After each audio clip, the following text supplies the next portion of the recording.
زریاب اور بشام نے جھٹکے سے سر اٹھا کر سردار برہان کے چہرے کو دیکھا، جہاں اپنے فیصلے سے پیچھے نہ ہٹنے کا عزم تھا اور آنکھوں میں انتقام۔ ابا؟ بشام نے حیرت اور بے یقینی سے انہیں دیکھا۔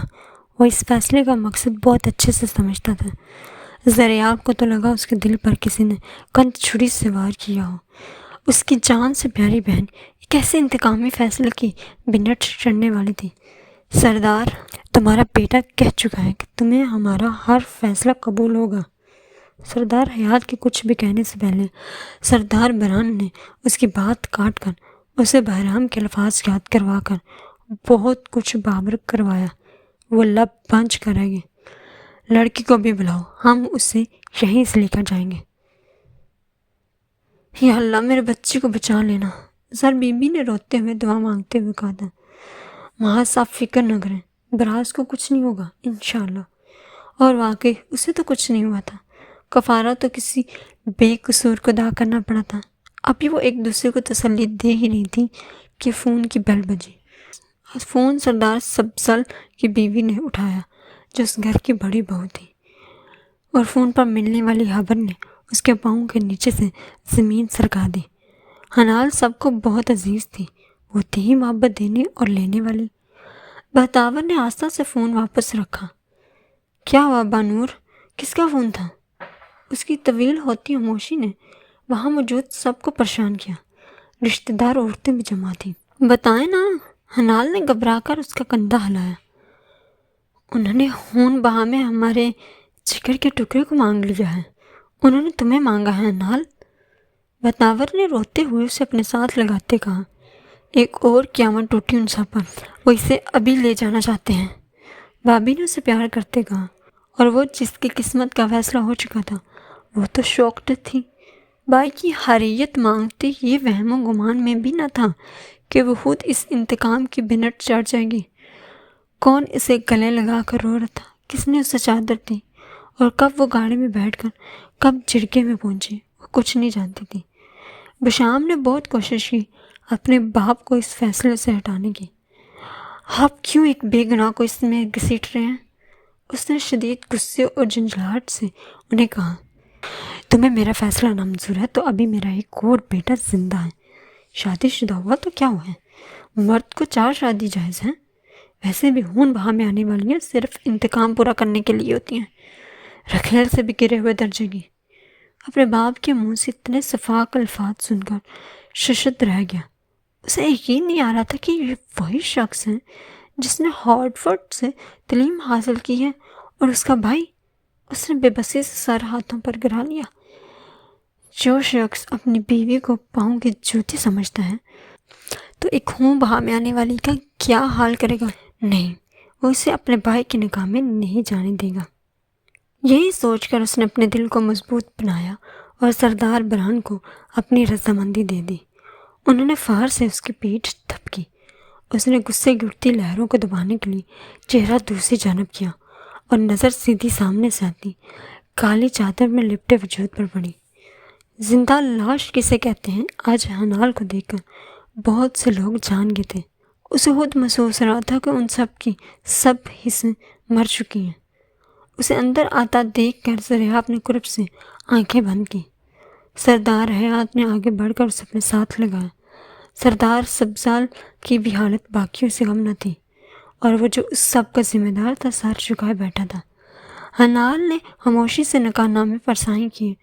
اس کے باپ اور بھائیوں کی آنکھیں جھلملا رہی تھیں جبکہ وہ بے جان بیٹھے تھے۔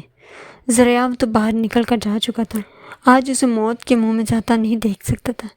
جس وقت سردار برہان نے چلنے کا کہا، بس اس وقت حنال کے بے جان وجود میں حرکت ہوئی، اور اس نے چہرہ بہرام کی جانب موڑ کر اس کے کندھے پر ہاتھ رکھا، جو سر جھکائے اپنے آنسوؤں پر بند باندھنے کی کوشش کر رہا تھا۔ اپنی سرخ ہوتی آنکھوں سے اس نے اپنی معصوم بہن کو دیکھا۔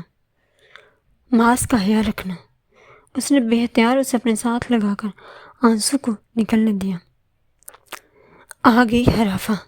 جیسے ہی وہ حویلی کے زنان آنے میں حنال کے ساتھ انٹر ہوا، اپنی نرم ہو ماس کے یہ الفاظ سن کر ششت رہ گیا۔ کیا ہو گیا آپ سب کو؟ انسان ہے یہ؟ کیوں ایسا کر رہے ہیں آپ؟ اس قتل میں اس بے قصور کا قصور کہاں سے نکلتا ہے؟ اور معاف کیجیے گا، براز کے اس قتل میں صرف بہرام قصوروار نہیں ہے، ادھام نے بھی اس کو اکسایا تھا۔ وہ جو کب سے برا بیٹھا تھا، گھر آ کر پھٹ پڑا، اور اس کا باپ اور بھائی جو پیچھے ہی آ رہے تھے وہ اس کی بات سن کر اور بھی غضبناک ہوئے۔ بشام جان بی بی نے بڑھ کر ایک زوردار تھپڑ اس کے بائیں گال پر مارا۔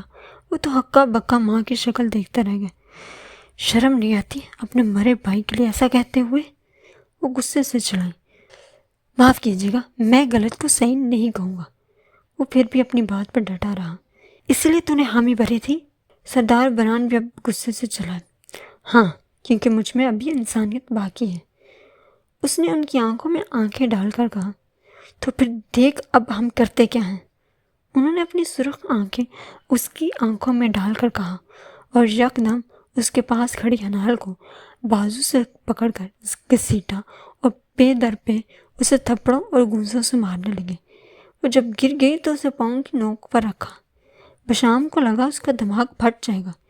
ایک بات تو اسے سمجھ آ گئی کہ وہ جتنا اس لڑکی کی حمایت کرے گا اتنا اس کے لیے زندگی تنگ ہوگی۔ وہ خود پر ضبط کرتے باہر نکل گیا۔ یا اللہ، یہ میرے گھر والے ہیں کیا؟ اس کو ابھی تک اپنی آنکھوں پر یقین نہیں آ رہا تھا۔ جو کچھ اس نے تھوڑی دیر پہلے دیکھا تھا، 5 سال باہر گزار کر اس نے یہی سوچا تھا کہ اب یہاں کے لوگوں کی سوچ بدل چکی ہوگی، مگر آج جو کچھ ہوا تھا اس نے اسے بہت مایوس کیا تھا۔ اس طرح تو وہ لڑکی اس کی نظروں کے سامنے مر جائے گی۔ اس کو بچانے کے لیے اس نے اپنی زندگی داؤ پر لگا دی تھی۔ اے اللہ، اگر آپ نے اس لڑکی کے لیے میرے دل میں رحم ڈال کر اسے بچایا ہے تو میری مدد کیجیے گا کہ میں اسے یہاں سے نکال لے جانے کے لیے بھی کامیاب ہو جاؤں۔ اس نے شدت سے اللہ کو پکارا، اور پھر اللہ سے بڑھ کر کون اپنے بندے سے محبت کرنے اور اسے بچانے والا ہے؟ رات میں جب وہ کمرے میں دھال ہو، ایک اور وجود کو اپنے کمرے میں دیکھ کر ٹھٹک گیا جو زمین پر لیٹی سسک رہی تھی۔ یکدم اسے اندر آتا دیکھ کر سہم کر اور بھی میں سمٹنے لگی۔ اس نے سر سے پاؤں تک خود کو چادر میں لپیٹا ہوا تھا۔ وہ بے اختیار اس کی جانب بڑھا، قدموں کی آواز اپنی جانب آتا محسوس کر کے حنال کا دل سوکھے پتے کی طرح کانپنے لگا۔ اس نے 2 زانوں بیٹھ کر اسے پکارا، سنو۔ اس کے وجود میں کوئی ہلچل نہ دے کر ایک دم بشام نے اس کے کندھے پہ ہاتھ رکھا اور وہ تڑپ اٹھی۔ اس کے چہرے سے بھی چادر ہٹ چکی تھی۔ جو چہرہ اس کے سامنے آیا وہ سوجا ہوا تھا، ہونٹ پھٹے ہوئے، ماتھے پر بھی زخم بن چکا تھا۔ اس کے چہرے کو دیکھ کر اسے جرجری آ گئی، جبکہ وہ بے خبر ڈری سہمی نظریں جھکائے بیٹھی تھی۔ بشام لب بنچتا تیزی سے اٹھا، اپنے کمرے سے نکل کر وہ نیچے پریزاد کے کمرے میں آیا، دروازے پہ نوک کر کے اندر داخل ہوا۔ آپ اس وقت خیریت ہیں؟ اس نے بے اختیار گھڑی کی جانب دیکھا جہاں رات کے 12:30 کا ٹائم تھا۔ برف یا ٹھنڈا پانی ہے؟ اس نے جلدی سے اس سے پوچھا۔ برف تو نہیں ہے، ٹھنڈا پانی ہے۔ اوکے، جلدی سے ایک بول میں لے کر میرے کمرے میں آؤ۔ اتنا کہہ کر ابھی وہ پلٹنے ہی لگا تھا تو پریزاد نے روکا۔ کیا ہوا ہے؟ اس نے پریشانی سے بھائی سے پوچھا۔ وہ جسے آج جانور سمجھ کر مارا پیٹا گیا ہے، میرے خیال میں اللہ نے اسے انسان بنایا ہے۔ اسے اس وقت کچھ ٹریٹمنٹ کی ضرورت ہے۔ اس نے اپنے غصے پر ضبط کرتے اس سے کہا۔ دل تو کہہ رہا تھا کہ انہیں جھنجھوڑ دیں جنہوں نے اتنی صفاکی کا مظاہرہ کیا ہے۔ اپنے کمرے کی جانب بڑھا۔ سنو، آپ ادھر بیٹھ جاؤ پلیز۔ بشام نے بیٹھ کے سامنے پڑے صوفے کی جانب دیکھا۔ حنال نے بے یقینی سے اسے دیکھا جو اسی کی جانب دیکھ رہا تھا۔